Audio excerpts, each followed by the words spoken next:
Greetings and welcome to the Mount Rushmore podcast, special remote episode. Richard, Michael, and Jeff are social distancing from each other, as is their responsibility. Yeah. You probably can guess, were you to find this recording in the future, that this was recorded during the time of the coronavirus, novel coronavirus quarantine. And I hope you're hearing this in either a safe place currently or a much less fearful and more healthy place in the future. My name is Jeff, and I'm joined as always by my good friends Richard. Hello. And Michael. Howdy. And Richard and Michael usually debate and deliberate hotly and heatedly the most ubiquitous to them aspects of any given topic. But now they're probably very simpatico with some points of view that they have, as they are both parents and have been thrust into this role that many people have recently, and that is a quarantine parent. So this is the Mount Rushmore of quarantine parenting. Richard, well, all of my hot takes are currently I can only get 2 of them at a time at the supermarket. Oh, right. Okay. So whatever I give out here isn't well thought out and very limited, and also it just might just be a can of just random vegetables. I don't know what I grabbed. I am not a parent. I don't understand, or I probably don't have a lot to identify with. I have a cat that is very low maintenance. So my judgment will be very, same thing. Yeah, same thing. My judgment will be very lenient, but as Richard, his parenting numbers, not just one lovely young daughter, but a fine young man. He's got you beat 2-1. So Richard's going to start, Michael. Sure. Super. So my first one is the fact that we haven't killed each other yet. Oh, right. Wait, is that good or bad? Well, that would limit the number of mouths we needed to feed, so that would be, in theory, a net positive. But I think that my first one is just keep lowering your expectations, setting the bar low for your parenting. Oh, I think everyone thought, like, when this first started, first off, we didn't know how long it was going to go, so our idea in our head for how long we'd have to do this was, I think, different than what the reality was. mm-hmm. Then secondly, I think a lot of us had ideas in our head, like, oh, it'll be great. We'll get to spend time with our family, and we'll play games and do arts and crafts. And that lasted about a day. Yeah.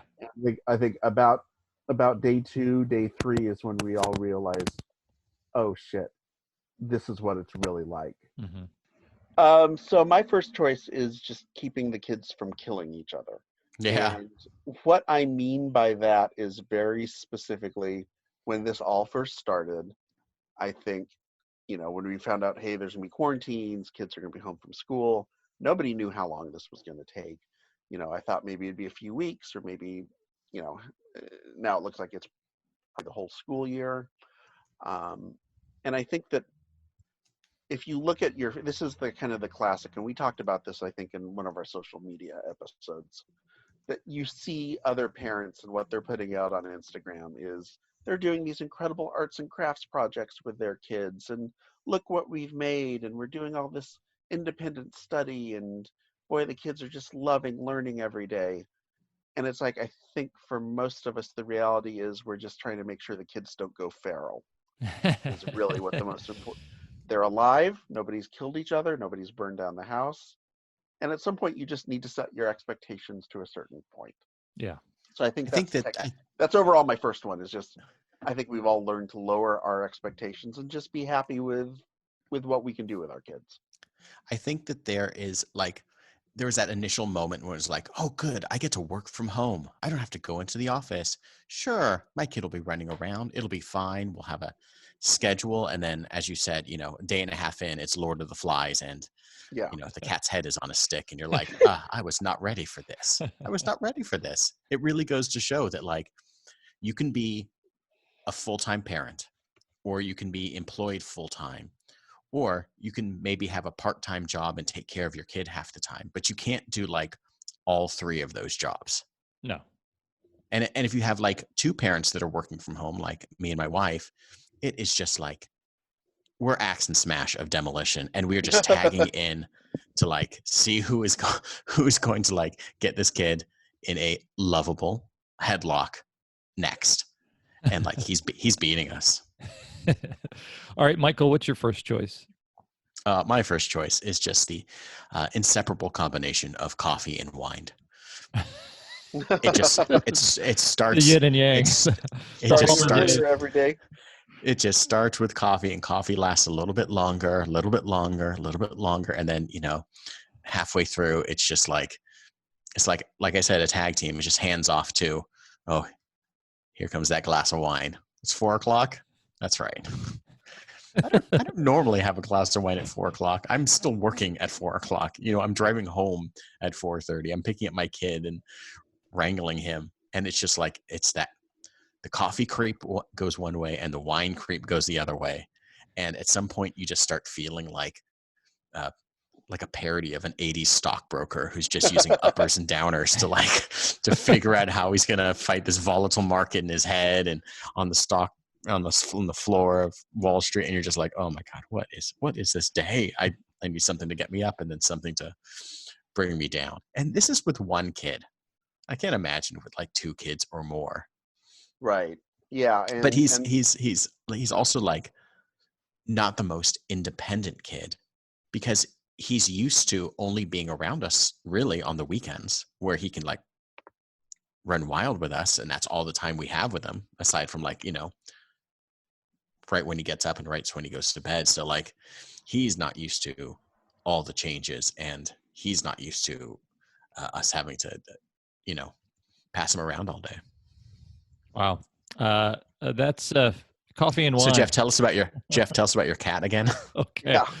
Well, about 4 a.m., she starts to want food, and then you feed her.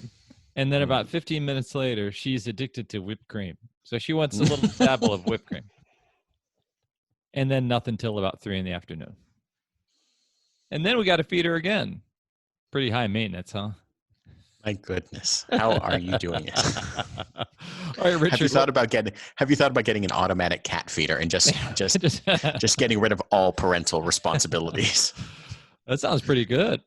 It'll arrive on Amazon in March of 2021. Right. Yeah. Richard, what's your second choice? My second one is actually a silver lining out of all of this. I've got one of the things that with my son Simon, who is not quite 8 yet, is that he has PE that he's supposed to be doing every day.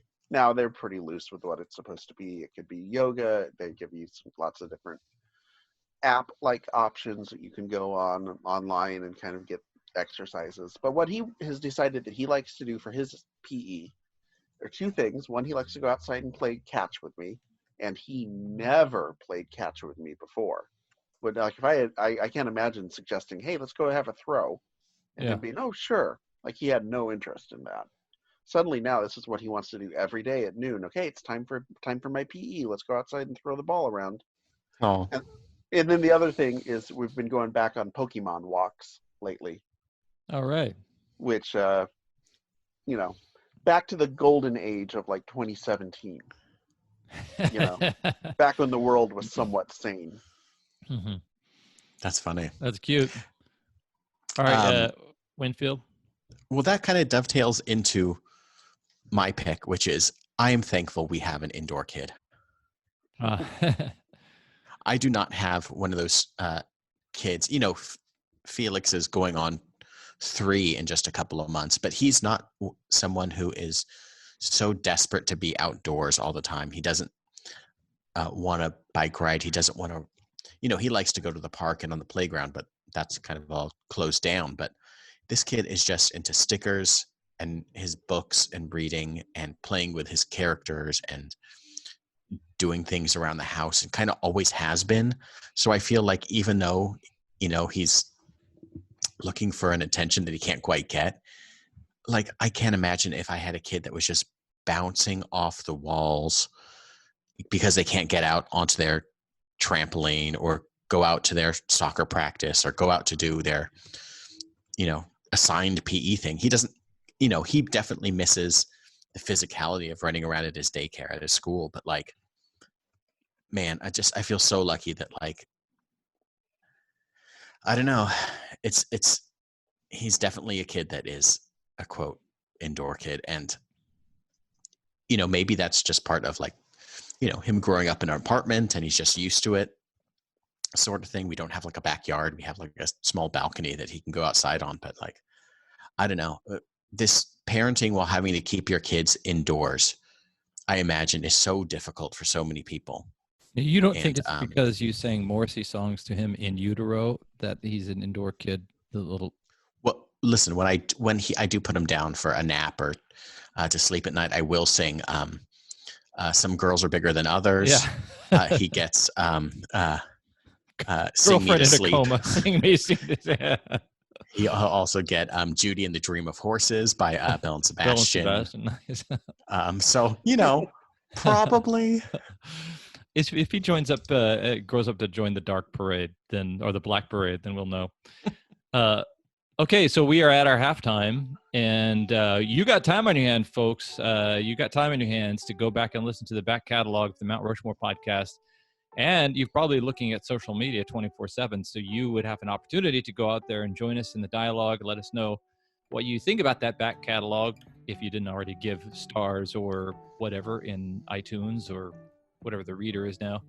And but you could tell us what new episodes we could discuss, like the wine-coffee ratio. What's the exact ratio of that? What to do with an indoor kid? Any given topic, we'd love to debate it.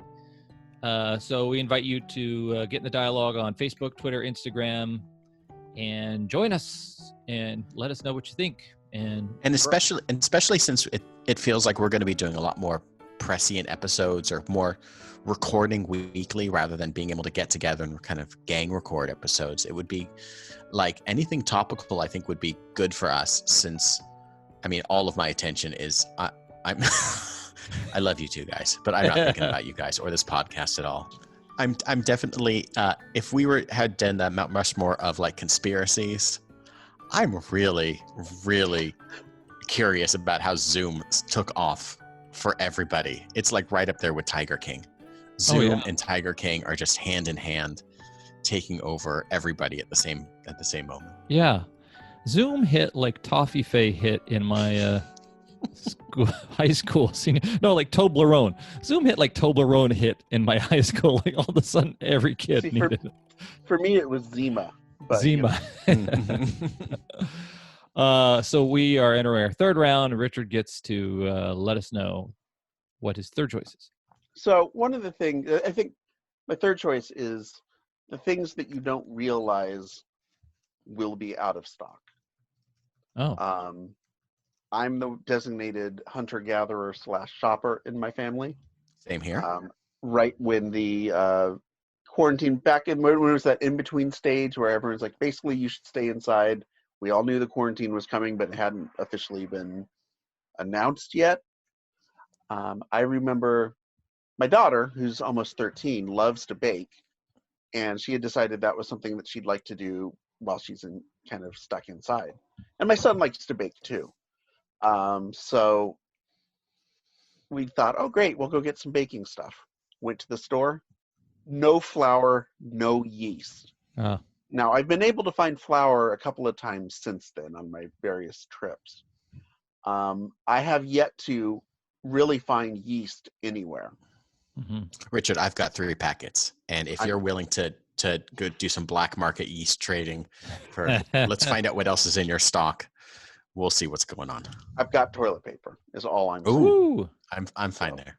So yeah, so it's if you would have asked me if we were in some sort of hoarding situation, would yeast be one of the things that people would be making a run on? I wouldn't have said that. No. But here we are. I'm surprised. I haven't used yeast since the 80s, and I had one of those little baking machine things that baked the bread overnight. Sure. Yeah, I had one of those too. Yeah. But my brother-in-law came over to borrow flour, and I've heard more people comment that flour and yeast and baking stuff is gone. I just never use it. Yeah, the shelves are like completely like emptied out of flour and yeast and a lot of the baking stuff. Mm-hmm. I guess people are like my daughter and my wife and my son. They're just at home with nothing else to do, and baking is a way to kind of kind of keep your hands busy and something to Yeah. do, and also, you have food to stuff in your mouth as your depression eating. Oh yeah. I think that too, the first kind of week, like I think hit everybody and hit shelves and it was like such a shock that things were just not there, that you're so used to being there. You're so used to just getting any sort of loaf of bread of any type, of any grain that you wanted. And then you walk into a store on that Thursday or that Friday of 2 weeks ago or whatever it was, and you couldn't find, a half round of San Francisco sourdough. And you're just like, I don't understand how my world is falling apart now. Like, what am I going to do for my precious breakfast sandwiches on Saturday morning? But so I think people naturally kind of evolve to, well, I can just make it myself. So then the Fleischmann's self-rising yeast run goes on, and everyone starts thinking that they can just start baking their bread that they're missing. Yet, Right. Give it a couple of weeks and the bread comes back. And I've gone shopping twice, and I've just gone early enough, and I've had no trouble finding just about anything. Yeah. You just have to time it. You just have to figure it out. And you just have to put the effort into shopping. Mm-hmm. It's tough, Okay. though. Winfield, third choice. My third choice is, boy, teachers aren't paid enough. I mean, I think that was just kind of a constant. I think that was a pretty. That's also my third, by the way, or my fourth, by the way. So I think that was pretty well established and has been for the history of teachers. But when you're in a role that you're not used to, and you're supposed to be an educator as well as a parent, those are two different things. And there's what almost made my cut but didn't, was just the word patience. Because there has to be a patience with teachers, especially for my toddler. We're doing these Zoom meetings as well with like his daycare, his school, and the kids are just bananas, and they're not paying attention. They're just, the camera's on them and they don't know what to do, and they're just screaming at each other, and the teacher's trying to read. I mean, this is a daycare, and this is for kids, 5 and under. And, she's trying to read one story and do one lesson. And it's just, wow, it is so difficult. And she doesn't show any of like the signs of like frustration that me or my wife show. Like, we're just like pulling at our own hair to get him to look at it like an iPad. And like, I can't imagine what it's like to have 12 of these little kids in, one room with a few teachers just trying to get them to, oh my God, these people need to be making so much more money. Yeah, no, it doesn't get any better when they get older. I can tell you that. I know my son, his second grade, they've moved their Monday, their morning meeting. They have a couple of times a week at least now, and it's an hour with the teacher and as many kids who want to show up. And it is just chaos, like you said. It is the teacher, trying, like today they tried to play 20 questions. And so you had like 15, 7 and 8-year-olds all shouting answers simultaneously. Then she'd have to mute everybody, try and get them to go one at a time, unmute them, and then just a cacophony of noise coming back on the other end, to the point where Simon is frustrated with these meetings because he can't actually say anything because everyone else is yammering on so much and just screaming and pointing at the camera and waving and making silly noises and stuff like that. So it has definitely opened our eyes to who Felix is trying to impress at his school, because he's just sitting there and he's like, David K, David K, David K, look, and then he pretends to fall down, and then he stands up. He's like, David K, look, he hits himself in the head with a stick. David K, and you're just like, oh my God. Is David K some sort of cult leader or something? I'm a little concerned here. What's going on? He has a tiny black mustache and a big red jumpsuit, and the baby Messiah, they call him. Yeah, it's getting weird out there, but like, oh, you know what? Give him more money. This is what I say about the first time I tried to sit in on one of those meetings. Yeah, it was like this.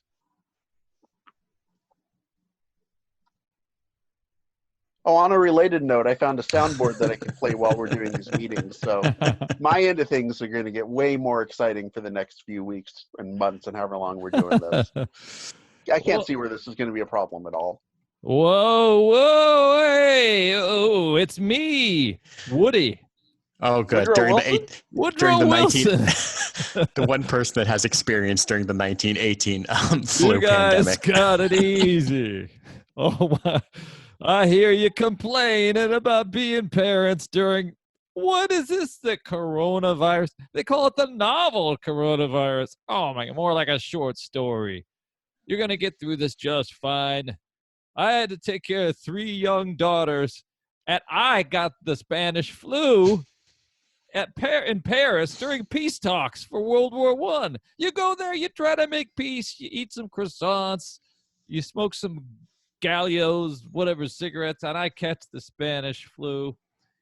I'm going to your Wikipedia page just to see what accent this is. My daughters, my 3 wonderful daughters, every day it's, Daddy, can you reboot the hoop and stick game? Daddy, we want to slide on a block of ice. Daddy, the cup and ball game broke the string. You know these kids and all their toys. So high maintenance. And, at their teachers, they got that new fancy blackboard, chalkboard thing that you have to do all the book learning. They want to pass me the chalkboard, and I'm supposed to correct all their homework. They haven't invented erasers yet, though. They haven't. No. So I gotta wet my tie and rub off the chalk. But they get all their calculations wrong. So you guys hang in there. It's all gonna be fun. Thank you, Mr. President. Yes, practice good hygiene. Bathe once a year. Good hygiene, and pour whiskey all over your body if you need to. Well, I'm well ahead of you on that one, Mr. President. So we're good. All right, gentlemen. Woody out. Yeah. What was it? No. See you later, Woodrow. Test me on my Wikipedia. What were the names of your daughters? I don't know. Woody out. Oh, hey guys, I'm back. Oh, hey, good. Jeff. Hey, Jeff. You'll never believe what happened. I probably won't. No, probably not. I'll listen to the podcast. I'll find out. What's your 4th, Richard? Oh, that was my 4th. We agreed on that one. Oh, we did. Okay. What's your? We're in agreement that teachers are whatever they're paid should be paid 5 times that much. Yes. Yeah. Very essential workers. That is for darn sure. Winfield, wrap it up. My last one, and this is the most frivolous, but I can't listen to podcasts. Oh I have no time. They're stacking up. Yeah. This coronavirus was sent by God, or as we call her, Gaia, to rid the world of climate change deniers, of baby boomers, of Trump voters, and of podcasters, because no one is listening to podcasts because they can't. Yeah. Mm-hmm. Either all the single people that don't have kids are still listening to podcasts, but no parents are, because there is just I can get through 9 minutes of a podcast when I walk my dog, and the rest of the time it's working and fighting off my toddler for attention and trying to entertain him and play with him, and then going back to work and trying to work for 30 minutes while my wife steps in and then I step in, and just like, it's the death of free time as we know it. And you don't realize how much free time at work is spent kind of engaging with music or podcast or whatever. And it's just because I can't just put on a podcast and listen to it around the house, because my wife is doing stuff and Felix is doing stuff. It's just like that makes no sense to hear, the history of the Russian Revolution. Yeah.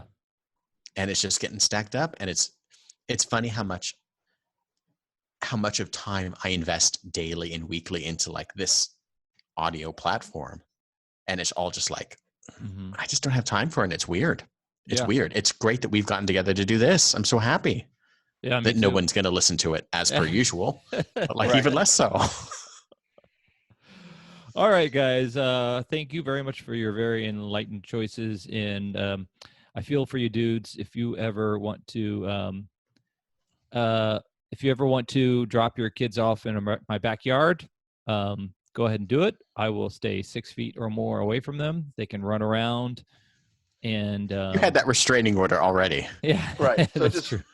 easy enough to deal with. Yeah, Yeah. my ankle bracelet will be buzzing the whole time. But you know what? I'm going to give you each 4 and then an extra 1 for saying how important teachers are as essential workers. So there's no losers this episode. We'll get back to the losing next time. All right. I want to thank those who did listen, and I want to apologize for the sound quality, but I want to tell them, if you think this sound quality is bad, listen to the first episode of the Mount Rushmore podcast. And want to invite you guys. Michael made a great point, and Richard, I think, seconded it. We're going to be doing these every week, if not, who knows, maybe more if we're tearing our hair out. So we'll be going in real time with you. If you make a suggestion on Facebook, we'll address it that week. This has been the Mount Rushmore of quarantine parenting. I, as always, am Jeff. I'm Richard. And Michael.